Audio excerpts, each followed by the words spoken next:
No sé si m'explico, que queda tot una mica com arrodonit, no? Era una moneda diferent de la que tenim actualment, en què cada unitat valia per ella mateixa per una transacció només, i després s'arxivava. I a l'arxivar-la tenia a més un altre avantatge, i és que si hi havia alguna reclamació o algun litigi per raons de diner, doncs es podia consultar les proves perquè estaven totes al temple sense destruir. En canvi, avui dia, qualsevol judici per qüestions de corrupció, de diners, etc., doncs quan arriba el jutge ja no hi ha proves, s'han estripat les proves, perquè les monedes són irresponsables i no consta res. Ja sabeu que, com explica les pel·lícules, quan hi ha mafiosos aquests volen monedes usades, no volen pas xecs en què hi hagi la signatura, coses que no deixin rastre, etc. És tot al revés, no? I pensem que potser, què sé jo, les 9/10 parts de les barbaritats que es fan en el món són delictes per raó de diner. Per tant, si el diner fos responsabilitzat, desapareixeria, o almenys es faria molt difícil, una quantitat immensa de delictes terribles que pateix la humanitat actualment. Bé, doncs, al Neolític va estar durant uns 6.000 anys vigent aquesta moneda responsable i no anònima, i científica.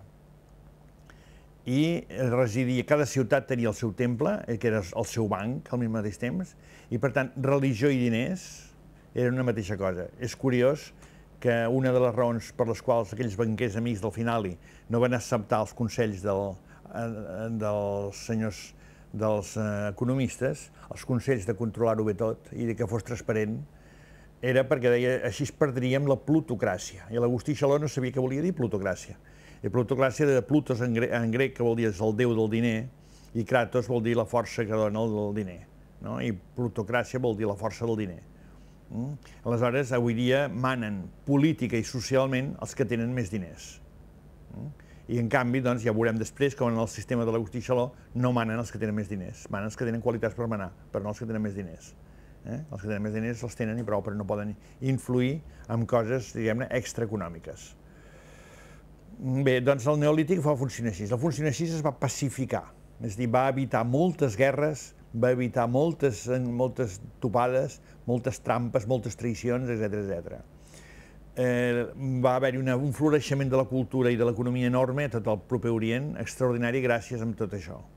I finalment això va caure cap al 2400 aproximadament per primera vegada en la història, després ha caigut moltes vegades més, va caure d'aquest estat de coses a Mesopotàmia, quan el rei d'Akkad, Sargó I, doncs es va inventar aquesta moneda, o els seus banquers van inventar aquesta moneda anònima.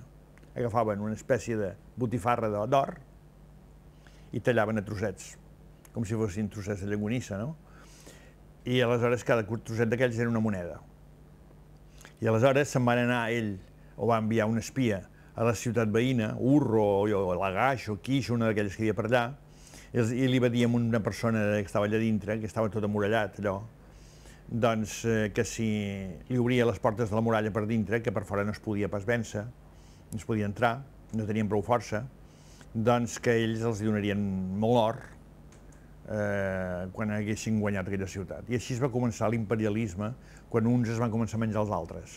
És a dir, que ja no era cadascú amo de lo seu, sinó que cadascú era amo dels altres. I llavors va començar l'esclavitud forta, el colonialisme fort, les invasions, la destrucció de les comunitats naturals, la massificació de les persones, etc. Tota una colla de mals que els arrosseguem fa uns altres, bueno, menys, 4 o 5.000 anys, fa que els arrosseguem i que no ens acabem de saber-ne sortir.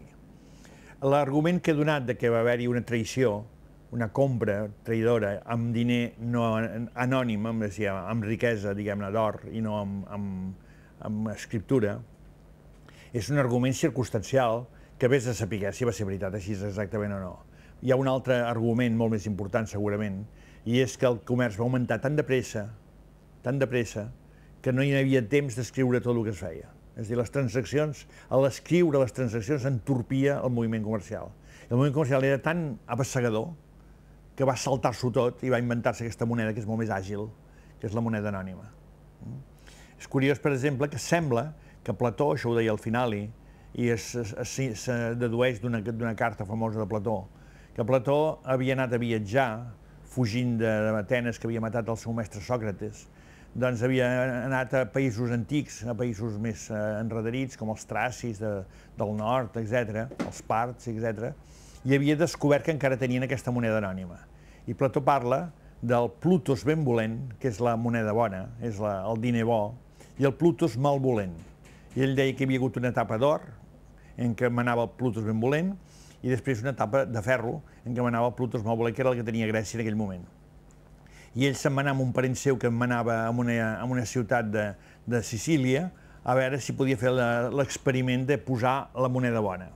I sembla que ho va intentar i va fracassar per la mateixa raó que havia fracassat a Babilònia molt temps abans, perquè els escribes no donaven a l'abast de documentar totes les transaccions comercials que es feien en aquelles illes que eren gregues aleshores, la illa de Sicília i Sardenya, etc., Itàlia del sud, la Magna Grècia, que deien, era un comerç tan intens que no es podia controlar, diguem-ne, des d'un punt de vista escripturari.